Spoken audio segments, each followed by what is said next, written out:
Mootummaan Keeniyaa kutaalee kaaba biyyattii Maarsabiitii fi Isiyooloo keessatti waraana bilisummaa Oromoo irratti ooppireeshinii waraanaa eegaluu ibse. Maqaa ooppireeshin Ondowaa Jaangilii yookiin immoo ooppireeshinii yakkamtoota baasuu jedhuun wiixata guraandhala 2025 kan eegale ooppireeshiniin kun iddoo dahannoo waboo qulqulleessuuf akka ta'e poolisiin Keeniyaa ibseera. Ooppireeshiniin kun erga mootummaan Itoophiyaa fi Keeniyaa waliin ta'uun waraanni bilisummaa Oromoo yakkoota adda addaa naannoo kana keessatti raawwachuun himataniin booda eegale. Iddoo ooppireeshiniin waraanaa itti gaggeeffame keessaa tokko ganda Sololoo jala jirtu Ambaaloo kan jedhamtudha. Bulchaan ganda Ambaaloo Alii Sooraa qaamni nageenyaa Keeniyaa bobba'uun warra barbaadan adamsuu akka eegalan quba qabaachuu BBCtti himaniiru. Raayyaa Keeniyaa tokkollee ittiin gorree garuma warra barbaadu yaatee dabartu. Nulleen faanii yaane achum yaatee achumatti waan ofii hojjette waan isin hojjette dhibi nu hin agarre.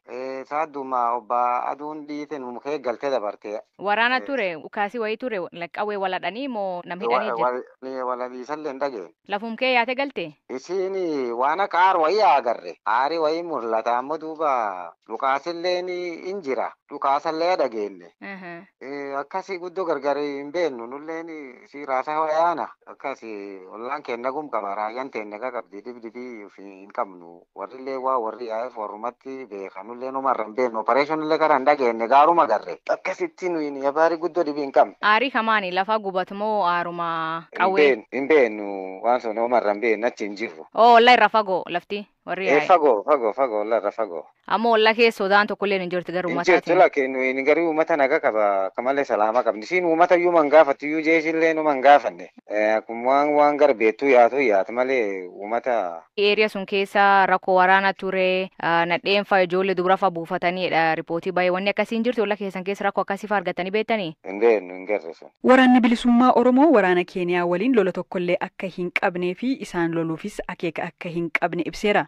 Gorsaa ajajaa olaanaa ABO waboo kan ta'an obbo Jireenyaa Guddataa dhimma kanarratti BBCf deebii kennaniiru. Waraana Keeniyaa waliitiin lola ooma tokkoyyuu hin qabnu isaanii loluudhaaf akeekas hin qabnu. Lolli nuti qabnu mootummaa Itoophiyaa waliin. Mootummaan Itoophiyaa waan inni uummata keenya kan geessisaa jiru addunyaatu beeka. Egaa maadha joint operationiin kun qabsoo bilisummaa gaggeeffamu keessatti uummanni qabsoo keessaa hirmaata. Waraanni bilisummaa Oromoos qabsoo gaggeessaa jira. Mootummaan Keeniyaa daangaa isaa keessatti gartee riisoorsii isaa yookiin immoo waan jiru to'achuun mirga isaatii jechuudha. Mootummaa Keeniyaa waliin lola tokkoyyuu qabaachuullee barbaannu keessa akeeka sanaas hin qabnu jechuudha. Ammoo yakki waraana bilisummaa Oromootti akka kennamu loobiin gama mootummaa Itoophiyaatiin gaggeeffamaa ture. Waanuma daangaa sana irra humnooti adda addaa sosso'an uummata dabalatee hunda isaayyuu fuudhanii waraana bilisummaa Oromootti kennuu tattaafachuun sun immoo dogoggora gama gartee ibsa mootummaan Keeniyaa kenne keessa jirudha. Mootummaan Keeniyaa yeroo ibsa kenne waraana bilisummaa Oromoo uummata Oromoo daangaa Keeniyaa keessa jiru daawoo godhatanii daddabarsa albuudaa seeraan alaa daldala kontiroobaandii adda addaa gaggeessuu nama ukkaamsanii maallaqa gaafatu kan jedhu kaasanii jiru. Seera keenya